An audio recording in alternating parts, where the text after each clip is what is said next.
Cuando veía la lectura principal del día de hoy, que es la segunda lectura, la de Primera de Pedro, efectivamente, no pude dejar de recordar uno de los momentos más emotivos, si se quiere llamar así, del ministerio de Jesús, que es justo minutos antes de que lleguen a buscarlo para tomarlo prisionero y llevarlo a, a ese juicio que había sido armado en contra de él y luego a la muerte.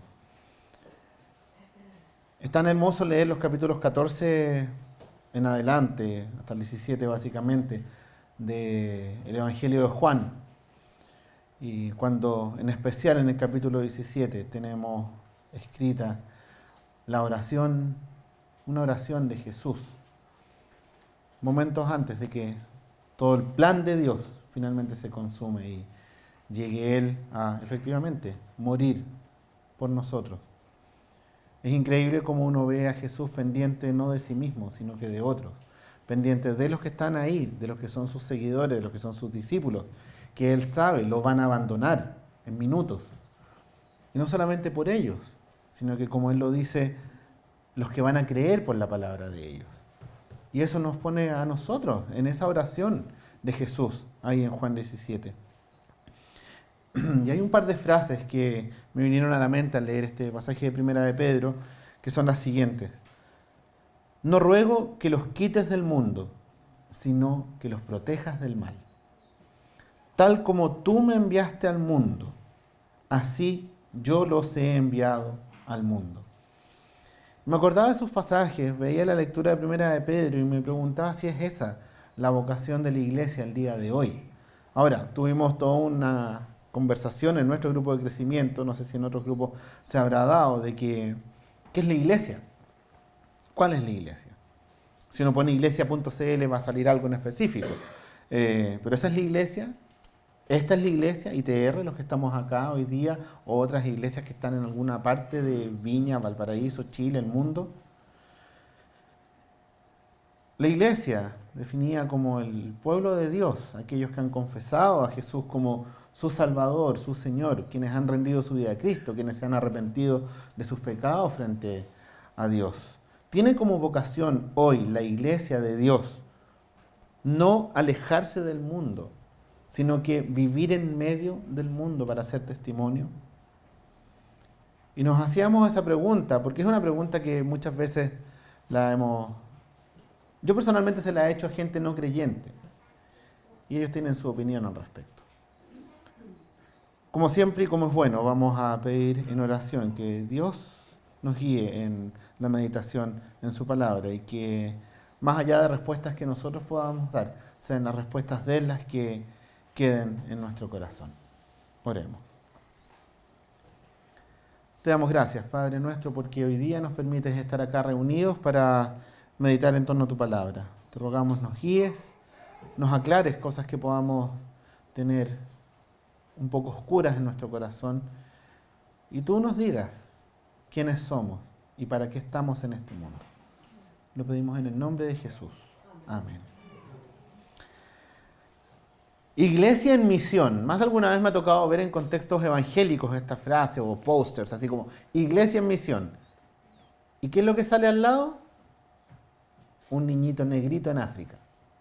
Un niñito negrito, probablemente, o tal vez hoy día contextualizando con lo atroz que sucedió en Haití, un niño haitiano ahí entre medio de todo lo que quedó con el huracán, o algo más místico, también más peligroso, Medio Oriente, gente con estas cosas así puestas en la cara y eso es iglesia en misión. Pero ¿qué pasa con acá? ¿Qué pasa con aquí mismo? ¿Qué pasa con la esquina? ¿Qué pasa con el que vive al lado de mi casa? ¿Qué pasa con, como lo decimos acá en ITR, el Gran Valparaíso? Con los que están bastante cerca.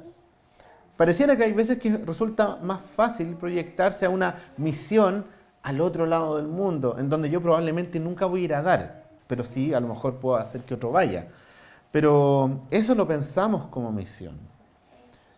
Pero vemos como misión el compañero de trabajo, el compañero de estudio, el vecino, alguien de mi familia. ¿Cómo se ve la iglesia a sí misma? ¿Cómo se entiende a sí misma la iglesia? ¿Quién le define a la iglesia lo que la iglesia es? Y muchas veces pasa una de dos cosas. O se ve a sí misma como un grupo cerrado, donde cualquiera nuevo que llega es como, ay, ¿por qué? ¿Por qué llega esta persona que no es de los nuestros? No es de los mismos de siempre. Es una persona que viene un poco a romper nuestro círculo de los amigos de toda la vida, los que llevamos 30 años juntándonos. Y somos siempre los mismos y somos tan felices así. Y esta persona nueva llega y, bueno, hola. O, por otro lado, la iglesia muchas veces se puede ver a sí misma como una comunidad muy abierta. Y por cierto que debe serla. Y esa comunidad abierta participa, se mezcla, se mete adentro del mundo, a tal punto que llega un momento en que se confunde. Y uno no puede distinguir en absoluto quién de todos los que está ahí es un creyente o no. Porque funciona como cualquier otro nomás. Y hemos escuchado historias donde, tú eres de la iglesia. Y todos los que estaban alrededor, sí. Nadie sabía que la persona X o Z era un cristiano, porque era otro más del montón. Ante la invitación, vamos. ¿Cómo meterse en el mundo? ¿Cómo estar insertos en el mundo sin ser parte del mundo? ¿Qué dice el mundo? Los que no son creyentes, ¿qué opinión tienen respecto a qué es la iglesia? ¿Y cuál es el propósito de la iglesia en este mundo? Ahora, esto me lleva a una pregunta, o a un par de preguntas. ¿Dónde estoy buscando yo mi identidad como creyente? ¿Dónde estoy buscando el propósito que hay para mi vida como cristiano? ¿Lo estoy buscando en lo que opina el mundo y lo que el mundo me dice que debo ser? ¿O lo que el mundo espera que yo sea? ¿O voy a la palabra de Dios y ahí busco el sentido, propósito, identidad para mi vida como cristiano? ¿Y cuál es finalmente mi misión en este mundo como hijo de Dios? Primera de Pedro nos va a hablar claramente acerca de eso. Y en este pasaje del día de hoy es sumamente claro y directo. Pero ustedes son. Siempre decimos que cuando veamos un conectivo del tipo pero o por lo tanto, digamos, había alguna idea previa de la que se está hablando. Y claro, la idea anterior, en el mismo capítulo 2 de Primera de Pedro, está haciendo un paralelo entre los que reconocen a Cristo como el Salvador, como la piedra principal, como la piedra en donde Dios ha cimentado su iglesia, y los que lo rechazan. Es interesante que Pedro haga referencia a esto, porque Pedro fue el que le dijo a Jesús, tú eres el Cristo. Y Jesús le dijo, bien, y tú eres Pedro, la piedra. Y sobre esta roca, palabra distinta, Pedro, Petra, roca, sobre esta roca, ¿cuál? Lo que acaba de decir Pedro, tú eres el Cristo, sobre esa roca voy a edificar mi iglesia, sobre esa verdad eterna, que Cristo es la roca de la salvación. Y habla este Pedro acá, justamente el mismo Pedro, de que está esta piedra, que algunos rechazan, pero que otros son los que la toman y edifican sobre ella. Y que los llama, de acuerdo a varios conceptos que vamos a mencionar ahora, que si uno es una persona versada eventualmente en el Antiguo Testamento, los va a entender fácilmente porque hacen relación a muchos conceptos del Antiguo Testamento. Pero es interesante porque cuando nos vamos a capítulo 1 de Primera de Pedro, yo, Pedro, apóstol de Jesucristo, saludo a los que se hayan expatriados y dispersos en el Ponto, Galacia, Capadocia, Asia, Bitinia, y que fueron elegidos según el propósito de Dios Padre, mediante la santificación del Espíritu, etcétera, etcétera. Le está hablando a la iglesia que está dispersa, pero no le está hablando solamente a judíos, o a ex-judíos o cristianos, sino que le está hablando también a no judíos, o los llamados gentiles. Le está hablando al pueblo de Dios. Y está haciendo alusión a estos términos del Antiguo Testamento, pero que en el Evangelio cobran un nuevo sentido. Y los llama linaje escogido. Buscamos el otro día rápidamente en nuestro grupo de crecimiento. Hoy día ya no hay que ir a un diccionario, hoy día uno pone linaje en Google y sale inmediatamente una definición. E hicimos eso y nos decía que hacía referencia a la descendencia, o incluso también ascendencia, pero descendencia y por lo general de una casta real. Ahora, pensar en los creyentes como descendientes no es nuevo. Ya le había dicho muy atrás en la historia en la Biblia, Dios a Abraham, que de él haría una gran nación, que tendría un montón de descendientes.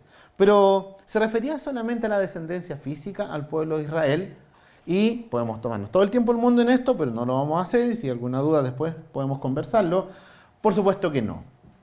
Después en el Nuevo Testamento se nos aclara que el verdadero Israel, el verdadero pueblo de Dios, son aquellos que ponen su confianza en Cristo. Y por lo mismo pasa que durante el ministerio de Jesús queda muy claro que algunos que son del Israel humano no son parte del verdadero Israel. Y otros que eran considerados perros, los gentiles, los no judíos, sí muestran ser parte del pueblo de Dios. Y es lo que vemos que una de las disputas de la iglesia primitiva, pero ¿cómo? Les están predicando el evangelio, nuestro evangelio, a estos gentiles, y efectivamente, porque para ellos también era el mensaje. Y de hecho, ¿por qué gente en el siglo XXI en Chile está hablando de esto hoy día? Porque el evangelio fue llevado a los gentiles, más allá de los judíos. ¿Por qué?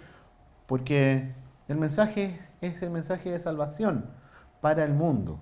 Entonces, linaje, descendencia, pero descendencia escogida.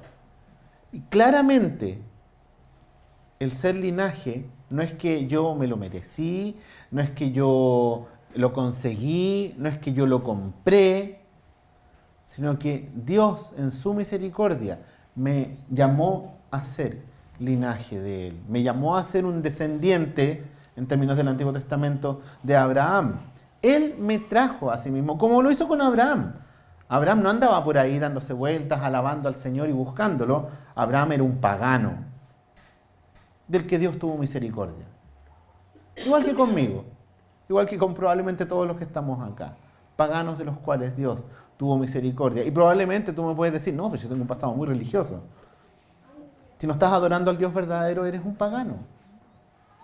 Esto es traerte a los pies del Dios verdadero y ser un descendiente en los términos reales de Abraham. Nación santa, una vez más la idea de la nación escogida por Dios, de la nación separada por Dios, la nación que Dios trae a sí misma. Y le dice Dios a través de Moisés al pueblo, mía es toda la tierra. Yo podría haber escogido a cualquiera, pero los escogí a ustedes. Y no porque fueran más inteligentes, más bonitos, más simpáticos, más grandes, más atractivos. No, sencillamente porque yo quise tener misericordia de ustedes. Y así lo mismo la iglesia, el día de hoy. Es el pueblo que Dios ha separado de este mundo, los que Dios ha traído a sí mismo a través de Cristo y los ha consagrado para Él. Real sacerdocio. Sacerdotes al servicio del rey. Dios le dice en el Antiguo Testamento a Israel que va a ser de ellos una nación de sacerdotes y que estarán para luz de las naciones, que las naciones los verán a ellos y ellos conducirán a las naciones a Dios. Si vemos la historia en el Antiguo Testamento, vemos que eso fue un fracaso rotundo. No el plan de Dios, sí el desempeño de Israel. Y claro, esto estaba apuntando mucho más allá. Israel debía ser esta nación santa, de sacerdotes, que no solamente oficiaban su rito o ritual dentro del templo, sino que como nación servían a Dios.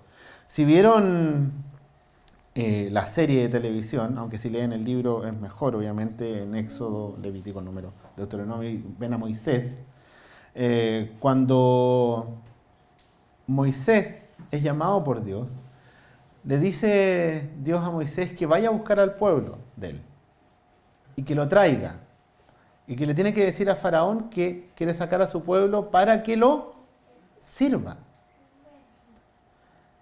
Y es sacado Israel de Egipto con todas estas maravillas, las plagas y la apertura del mar, etc. Y es llevado al monte Sinaí y se encuentran con Dios y van a servirlo. ¿Y qué hace Dios? Les da la ley.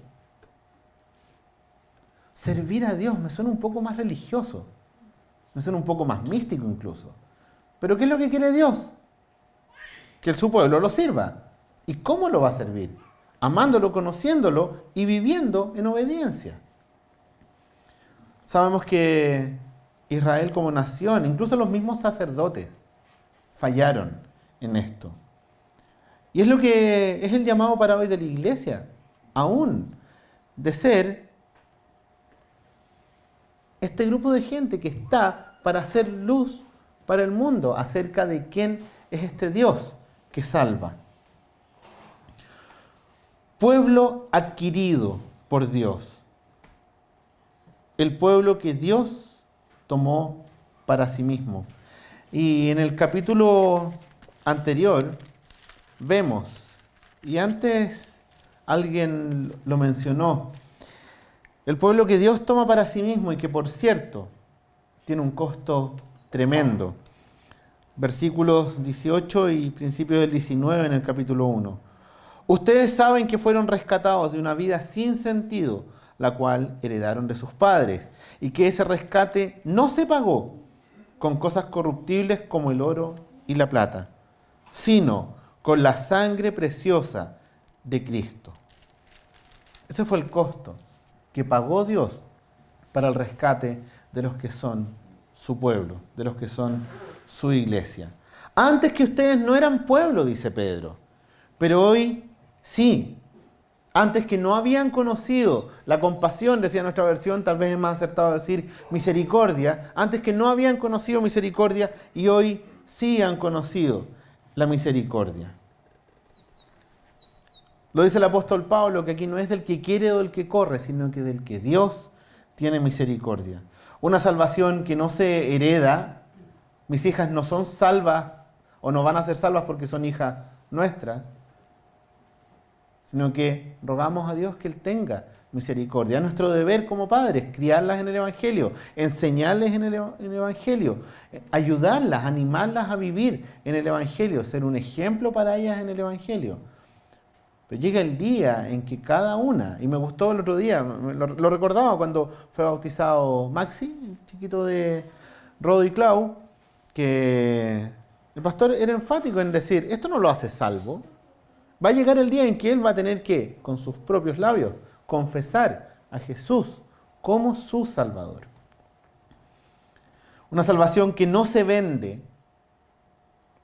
No le quieras comprar la salvación ni a Dios ni a nadie, porque Dios no la vende. La entrega como un regalo de su gracia y misericordia a quien Él desea. Y que no es un don humano, no es algo que nosotros seamos capaces de conseguir, ni lograr, ni entregar a nadie, sino que es algo maravilloso que viene de Dios. Y se dice además que aquí somos extranjeros y somos peregrinos. No somos de acá. Jesús lo dijo, no son de este mundo. Esta no es nuestra patria. Esta no es nuestra nación. Dice el escritor de Hebreos que los antiguos creyentes, Abraham, miraban esa patria mejor, esa patria que venía después, esa patria que estaba en ellos en esperanza. Y que para nosotros los creyentes hoy día también está en esperanza. Que no es la tierra en la que estamos viviendo, que hay una patria mejor que nos espera en la nueva creación. Y que somos peregrinos, estamos de paso por acá. Pero pareciera que muchas veces no quisiéramos que esta fuera la tierra de paso y quisiéramos hacer de este mundo nuestra vida y nuestra tierra eterna. Y nos volvemos locos con conseguir cosas de aquí y ahora, que mis ojos las vean, porque esta es la verdad y esto es lo que vale la pena. Esto no es una apología al despojémonos entonces de todo, vivamos una vida libre, total, estamos de paso. No, tenemos que ser muy responsables con las cosas que Dios nos ha dado, pero no aferrarnos a estas cosas, porque estamos de paso y este no es nuestro mundo. Dice Pedro que hay un propósito de Dios al habernos hecho su linaje escogido, su real sacerdocio, su nación santa, su pueblo adquirido. Y como para el antiguo Israel era salir de la esclavitud y servir a Dios y ser luz a las naciones, acá se nos dice que estamos hechos para que anunciemos los hechos maravillosos de aquel que los llamó de las tinieblas a su luz admirable. Es así. Se caracteriza el pueblo de Dios por ser aquellos que anuncian a Cristo y hablan de lo maravilloso que es Cristo. Y eso sí que me gustaría preguntárselo a los que no son creyentes. Eso sí me gustaría preguntárselo a los que miran la iglesia desde afuera. Y lo he hecho. Estábamos hace poco con unos amigos cristianos sentados en una mesa. Nos iban a servir y pedimos un vino. Y éramos 5 y dijimos solamente 4 copas porque el de ahí no toma. Ese debe ser evangélico, dijo el mozo. Y nos miramos. ¿Pero qué nos llamó la atención? Esos son los del pueblo de Dios. Los que no toman. Y pongámosle nombre. Los que no toman, los que no fuman, los que los domingos en la mañana, no, es la iglesia, su vida y su mundo, y probablemente el domingo en la tarde también en algunos casos, o los que nunca se puede contar con ellos para nada porque siempre tienen algo que hacer en su iglesia. En otros tiempos eran los que andaban de terno. En algún momento alguien me decía, eran los que hacían bien la pega. Se caracterizaban los cristianos por ser los que hacían bien el trabajo. No sé si hoy día es así. El punto es que de repente uno le pide un testimonio a una persona cristiana y te cuentan toda su vida pasada. Bueno, hasta que conocí al Señor y ahora, y te cuentan toda su vida presente, pero hablar de Cristo, anunciar las virtudes de el que nos llamó de las tinieblas a la luz admirable, no aparece por ninguna parte. Fue como un día, así como diría el Chojara, un golpe de suerte que de un momento a otro empecé a vivir una vida de buen ciudadano y de buen marido y de buen vecino. ¿Y dónde está puesto en alto ahí el nombre de Cristo? Y no solamente debe ser el pueblo de Dios un pueblo que proclama, que habla y anuncia, sino que además vive el evangelio que predica. Y aquí sí que me encuentro con tristes testimonios, cuando personas abiertamente no creyentes han venido a mí y me han dicho, sí, yo he conocido cristianos. Y como decíamos antes, son igual que cualquier otro. Sí, están entre medio mío, pero cuando hay que hacer algún chanchullo, ellos son los primeros en la fila. Siempre me acuerdo de este amigo cristiano que estaba estudiando y que se avergonzaba después de lo que pasó. Porque el que organizó y llevó a cabo todo el plan para engañar al profesor y lograr tener la prueba de manera anticipada, hasta pagando por ella y bla, bla, bla, todo en su curso y en una institución armada, cosa seria, fue él. Y él me contaba después, obviamente con mucha vergüenza. Obviamente a él le llegó un castigo en su institución por eso. Pero él decía, o sea, fui como cualquiera, yo orquestando todo eso. Hay un llamado fuerte siempre en la palabra de Dios a la santidad de vida. Hace poco tiempo escuchaba a alguien que preguntaba, pero ¿cómo se crece en esto de ser un hombre de Dios, un hombre un hombre que vive para el Señor. Y le decían, pero si tienes que acordarte del Evangelio, recordar el Evangelio, recordar el Evangelio. Sí, esa es una muy buena, mala respuesta. Hay que recordar el Evangelio sin duda. Ahí nos paramos. Y probablemente alguien va a decir que hay que recordar el Evangelio porque, claro, es que no hay que caer en el legalismo de que tienes que obedecer, porque sí, el legalismo me dice que tengo que obedecer para ganar la salvación. Pero en la palabra de Dios estoy llamado a una vida en santidad. En el capítulo 1, versículos 14 al 16. Pórtense como hijos obedientes y no sigan los dictados de sus anteriores malos deseos, de cuando vivían en la ignorancia. Al contrario, vivan una vida completamente santa, porque santo es aquel que los ha llamado. Escrito está, sean santos, porque yo soy santo. Y aquí en el capítulo 2, amados hermanos, como si ustedes fueran extranjeros y peregrinos, les ruego que recuerden el Evangelio. No, eso ya lo ha dicho y lo va a seguir diciendo, pero apártense de los deseos pecaminosos que batallan contra el alma. Mantengan una buena conducta entre los no creyentes para que, aunque los acusen de malhechores, al ver las buenas obras de ustedes, glorifiquen a Dios el día que Él nos visite. Es abrir la boca y por excelencia es abrir la boca. Yo no llamo a un testigo a un juicio para que se quede callado y haga así nomás o así no diga nada. Un testigo, por definición, es alguien que da testimonio, habla, dice. Pero esperamos que nuestra vida hable tan fuerte como nuestras palabras. Esperamos que en la vida de los creyentes se vea que efectivamente este evangelio es vida, es real, es cierto. Si me ven maltratando a la Claudia, si me ven gritoneando a la Claudia, si me ven maltratando a mis hijos, si me ven siendo un padre irresponsable, un marido irresponsable. No, pero yo predico los domingos y miren qué bonito lo hago y las citas bíblicas y le puedo leer la Biblia y me la sé de memoria. No es cierto por lo demás, pero ¿para qué sirve? ¿Para qué sirve un río de conocimiento que hasta puede ser intelectual si eso no altera en lo más mínimo mi corazón, por lo tanto, cómo vivo y funciono en el día a día? Conversábamos hace poco con la gente del Grupo de Crecimiento y uno de nuestros amigos que participa en el Grupo de Crecimiento decía, ay, pero cuando llegamos a la hora de los cubos, cuando hay que tomar esas decisiones complejas, ¡ay, qué jodido esto! Claro que es jodido, claro que es difícil, claro que llega el punto en que somos desafiados a, ok, ¿vas a confiar en Dios? ¿Y lo vas a hacer a la manera de Él o vas a seguir confiando en ti?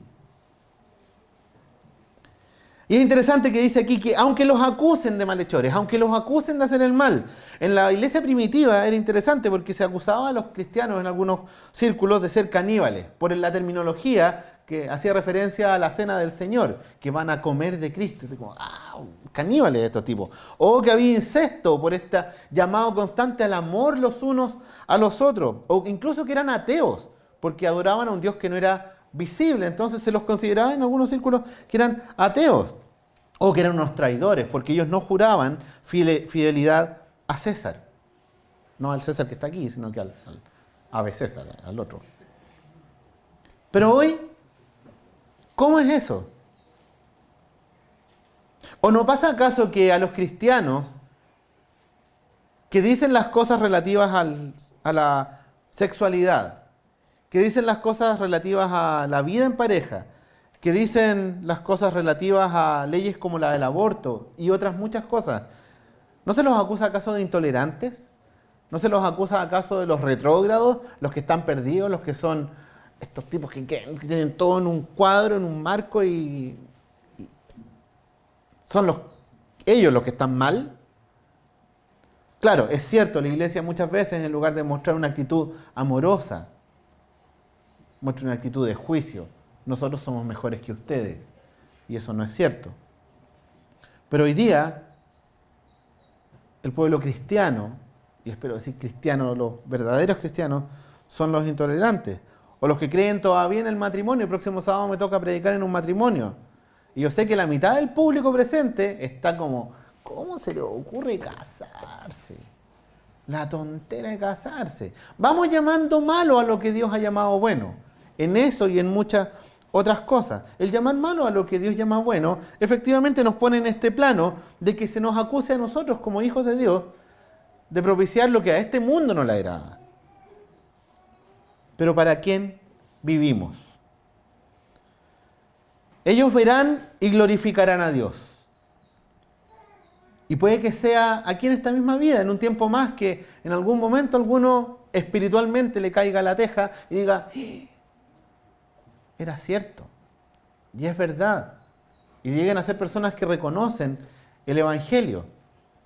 Pero dice acá que al ver las buenas obras de ustedes glorifiquen a Dios el día que Él nos visite. Y otras versiones son un poco más escatológicas y hablan de justamente el día de su venida, cuando todo esto termine. Y por desgracia para muchos de ellos sea el momento en que van a reconocer a Cristo como quien es, pero ya va a ser tarde.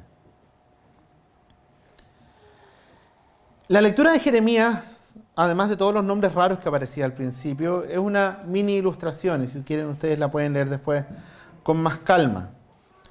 Pero básicamente es el pueblo de Judá, ya a esa altura ya no era Israel como nación grande, porque se había dividido y los del norte habían sido aniquilados, pero los de Judá habiendo sido llevados de esclavos a Babilonia, lejos de su tierra, extranjeros. Sin embargo, Dios le dice a este pueblo que está allá en el exilio y, si quiere de cierta forma, en la esclavitud: construyan casas, habítenlas, planten huertos, coman de sus frutos, cásense, tengan hijos e hijas, den mujeres a sus hijos y maridos a sus hijas, para que tengan hijos e hijas y multiplíquense allá. No se reduzcan en número, procuren la paz de la ciudad a la que permití que fueran llevados. Rueguen al Señor por ella, porque si ella tiene paz, también tendrán paz ustedes. Hay un llamado a la nación de Israel o al pueblo de Judá a ser de bendición ahí en ese lugar, que la verdad, si lo miraban, esta no es la bendición para nosotros sería estar en nuestra tierra. Y hay veces que nuestra iglesia, no digo ITR, sino que la iglesia de Dios vive pensando en la nueva Jerusalén, en el lugar donde yo voy a estar cómodo. Y es por eso que a lo mejor se crean estos círculos cerrados donde no entra nadie, donde nos juntamos entre nosotros, donde nadie más se mete, porque nos juntamos a soñar con nuestra nueva Jerusalén. Pero el pueblo de Dios, ahí en el Antiguo Testamento en el exilio, y el pueblo de Dios hoy día en el siglo XXI, acá en Viña, Gran Valparaíso, Chile, Sudamérica, en el mundo, está llamado a estar metido al medio del mundo y ser de bendición para el mundo. Cuando orábamos antes por las elecciones, ¿qué estamos haciendo? Estamos manifestando que nos interesa el tema de las elecciones, pero no como, a ver, ¿qué beneficio voy a recibir yo con que salga tal o cual candidato? Sino que cómo podemos ser herramientas de bendición para nuestra ciudad. Podemos orar, y podemos orar mucho y debemos hacerlo, pero estar insertos en la sociedad. Sí, es un llamado. En 2 semanas más, ojalá lleguen varios tarde, o a lo mejor varios nos vamos a tener que ir corriendo después, pero tienen permiso. No, hay elecciones. O vamos a ser parte de esta gran mayoría que no está ni ahí con las elecciones. Nos interesa lo que pasa en nuestra ciudad, nos interesa lo que pasa en nuestro país. ¿Quieres que cualquiera esté a cargo de tu ciudad? A lo mejor no hay un creyente o una creyente, pero podemos orar, pedirle sabiduría al Señor para que haya alguien que por lo menos, lo más que se pueda, refleje lo que los cristianos queremos sea este mundo. ¿Cómo nos insertamos en nuestros trabajos? ¿Somos el que siempre tiene algo más que hacer y se va? ¿O le damos tiempo a nuestros compañeros de trabajo? Compartimos con ellos, conversamos con ellos. Somos de bendición para ellos. Somos el primer oído al que mi compañero quiere ir para que lo escuche cuando hay algún problema. ¿Somos el vecino que no pesca a nadie? ¿O somos ese vecino que siempre está disponible para ayudar, para servir, vecino, se me acabó el azúcar, tome una tacita de azúcar a los chavos del 8? O no sé, la batería del auto, cualquier cosa. Y finalmente, cualquiera de estas instancias nos puede servir para vivir una vida de testimonio y para también tener la oportunidad de hablarle a las otras personas. No confundiéndonos entre medio de la masa, pero sí insertándonos y siendo de bendición. Que ojalá pueda ser así.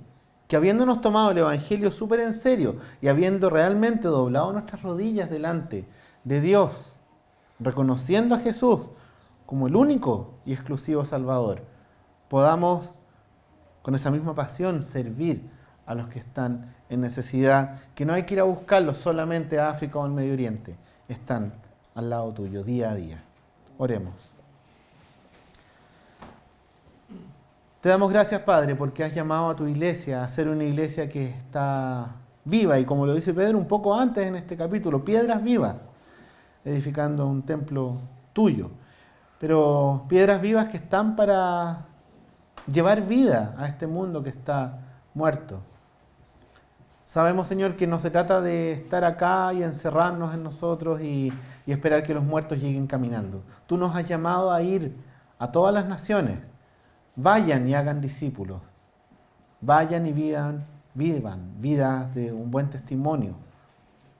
Te queremos pedir, Señor, que efectivamente nos movamos, salgamos, vayamos al mundo y sin ser uno más de ellos, porque tú nos has rescatado y nos has llamado a ser tu pueblo santo, pero estemos con ellos y seamos un testimonio claro de quién, de las virtudes, del que nos llamó de las tinieblas a su luz admirable, que hablemos de Cristo, pero que también vivamos una vida que glorifique en todo a Cristo. Ayúdanos, Señor, en esto. Nosotros no podemos solos, definitivamente no podemos solos. Y sabemos que no es nuestro poder, nuestra capacidad de convencer a nadie la que traerá a los escogidos tuyos a tus pies, sino que eres tú mismo a través de tu Espíritu Santo. Pero, Señor, gracias porque tú nos usas y nos vas a usar. Y mirar esta iglesia, esta congregación, es una muestra de que ya nos has usado y queremos seguir confiando en tu poder a través de nosotros, llevándonos a todo lugar para ser luz de ti frente a todo el mundo. Pedimos que así sea, Señor, en esta iglesia y en todas las iglesias que proclaman tu nombre. En el nombre de Jesús. Amén.